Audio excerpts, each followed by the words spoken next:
In 15.2, the equilibrium constant, there's a couple of main ideas that we need to focus on. First, that is how to write the equilibrium constant.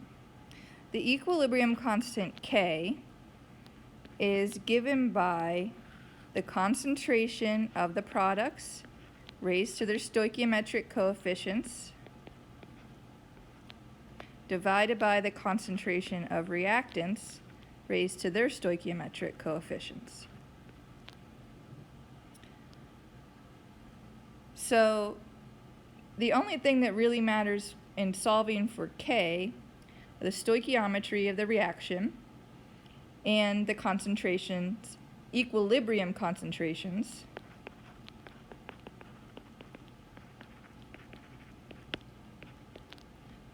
of reactants and products. The mechanism doesn't matter. Okay, this is what's going to matter. We typically write the equilibrium constant. Many times we write it in terms of concentration in moles per liter.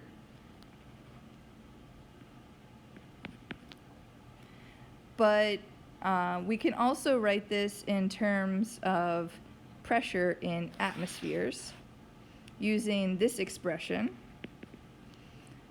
for K sub P. Now sometimes we'll see K sub C for this equilibrium constant in terms of concentration, and then K sub P for the pressures. I often forget to write K sub C, and I think at some point the book gives up on that as well.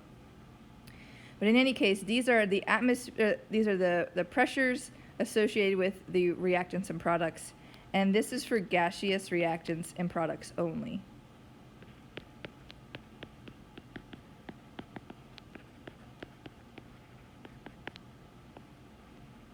Solids and liquids don't play a role, and we wouldn't use a Kp for those that are aqueous. With our Kc, we're looking here at aqueous reactants and products, and if given the right units, you may be able to use gases as well, but not solids and liquids.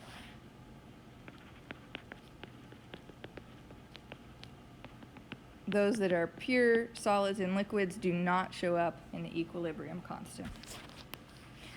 So we can relate K and K sub P for general reaction A plus B in equilibrium with D plus E using this equation, where delta N is simply the sum of the stoichiometric coefficients of the products minus the sum of the stoichiometric coefficients of the reactants. And again, this is gases only. So those are the only things that are substances that are going to factor into the delta N calculation. And then for R, we want to use 0.08206 liters times atmospheres over moles Kelvin. And then also your temperature needs to be in Kelvin. Okay, so those are the big things to watch.